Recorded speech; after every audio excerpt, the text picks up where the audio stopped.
Hello, welcome to my channel, The Ascension Guide. I'm your guide, Joe Martin. So today's message, I got just did a quick meditation channeling session with Jesus.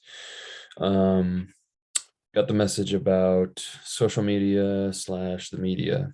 And we just need to kind of understand how those things are programmed to program us.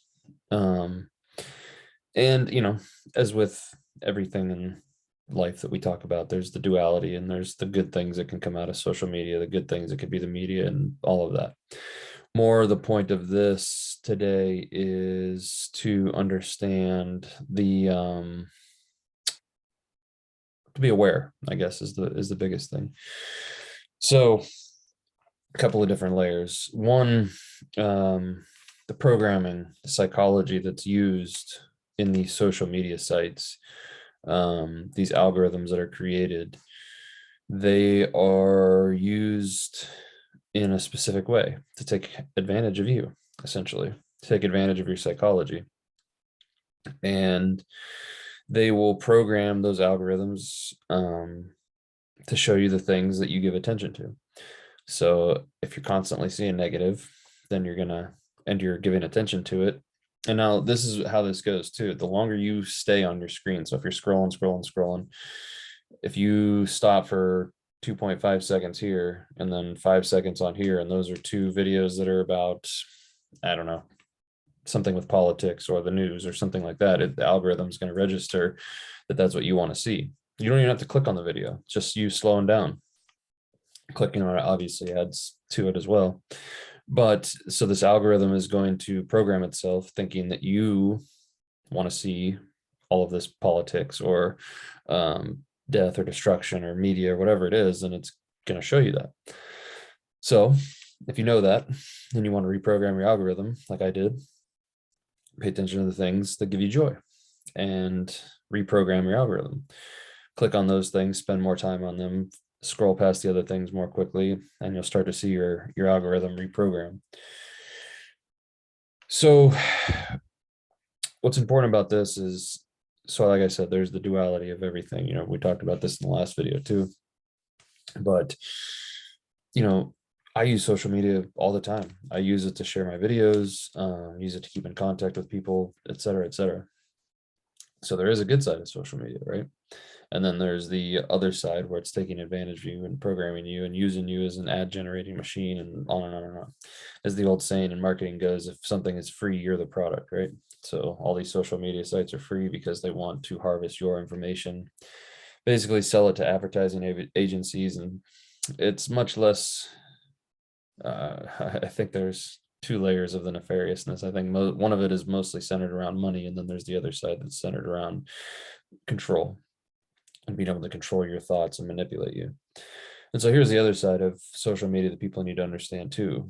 These so-called trolls, that people call them, are usually not even real people. They're these robots, fake accounts that say ridiculous things to get people all riled up and or to think a certain way. And they use these as psyop, opportunities to see how easily manipulated the people are. So we need to understand that. We need to understand that most of these accounts are not real. And now here's another statistic, and I'm going to screw it up to some degree, but I heard at one point that I believe it was 99% of the tweets on Twitter are from 1% of the people on Twitter. So, take that for what it's worth. Understand that they create these echo chambers. They create this illusion of the majority. They say that 99% of people, 95% of people, 90% of people, all these crazy statistics. Have you ever been polled? Have I ever been polled? No. So here's how polls work. If I go around my office and I ask 10 people what they think about something and 9 of them agree with me, I can say that 90% of Americans think this way, right? 9 out of 10 people. They didn't say the sample size, but those are out of 10 Americans. I asked 10 of them and 9 of them said they agree with me. So 90% of Americans agree, right? So that's how those things work, in case you didn't know.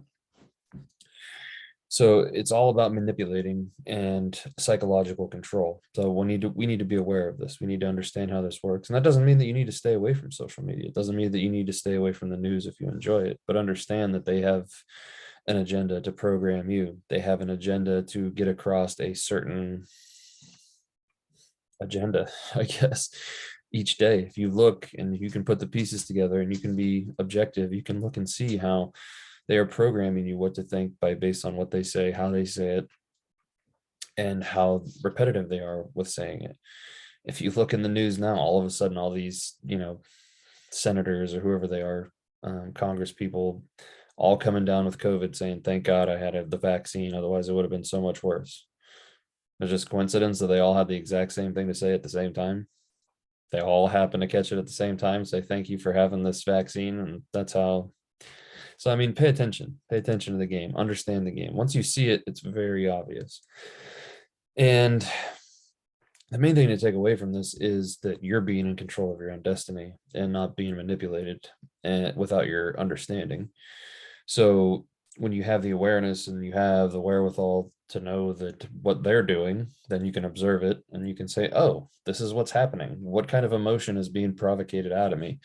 And how can I prevent this from happening? And look, I'm guilty of the same things. I've deleted Facebook a couple of times because I'm not happy with, how things start to go on there, and we all feel this sense of duty to try to wake as many people up as we can through this process.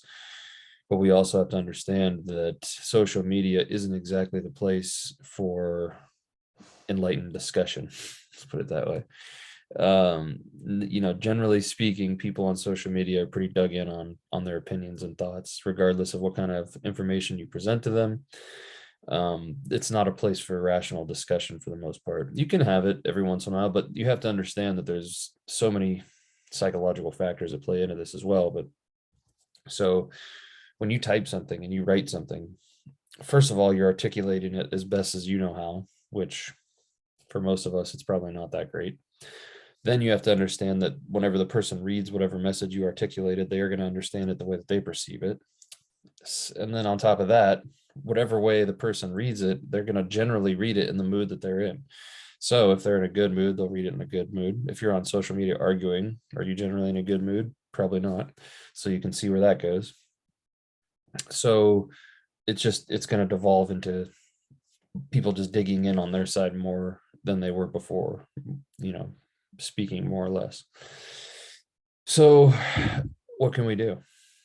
Well, we continue to try to illuminate, obviously, but understand and try to be more like a road sign than kind of trying to convert people. Present the information and they can do what they want with it, right? Because that's all we can really do at this point. And if they're curious and if they have questions or they want to engage in some sort of productive debate or whatever, then sure, go as far as it until it becomes where you realize that they're just there to argue with you rather than to try to learn anything or to try to change their point of view. And it's important too for us to understand and go into things with the point of view that somebody else may be right and we may be wrong, we may be misinformed. So at least allow them that opportunity to present that. And if it is wrong, then you don't have to change your mind, but at least you heard them out and maybe they'll hear you out now and accept your point of view or whatever facts that you may have to be able to present to them. But anyway, this video is mostly about the whole social media, watching the media, understand what they're there to do, understand the psychological tricks that they're using. And there's plenty of research out there that you can go look up, to verify all of this. Operation Mockingbird was used as a CIA program to put in, journalists and to program the way that you think. And they're doing a really good job for the most part with a lot of people. So understand that's what's happening. And, the other side of this too is to understand that it's happening to other people and understand that maybe you escaped and you understand, but other people are still caught up in that. They don't fully understand what's going on. So we can't sit here and ridicule them. We should be trying to help them as best we can because at one point in time, I'm pretty sure that most of us were in that situation where we just kind of accepted things at face value and didn't question things and didn't understand. And to no fault of our own, it's just part of the process. It's these are the greatest propaganda machines in the history of mankind. So we have to understand that it's not exactly an easy thing to break free from, especially if you've not been shown the light yet. So that's our job, right? And with that being said, if you guys got anything out of this message, please go ahead and share it. And we'll try to wake up as many people as we can. And if you haven't already, I'd appreciate if you subscribed and hit that button or whatever that makes the bell go off that alerts you when my videos post, so that I posted a new video. So all right, everybody, appreciate it. If I don't see everybody, have a Merry Christmas before then, and till the next video, love and light.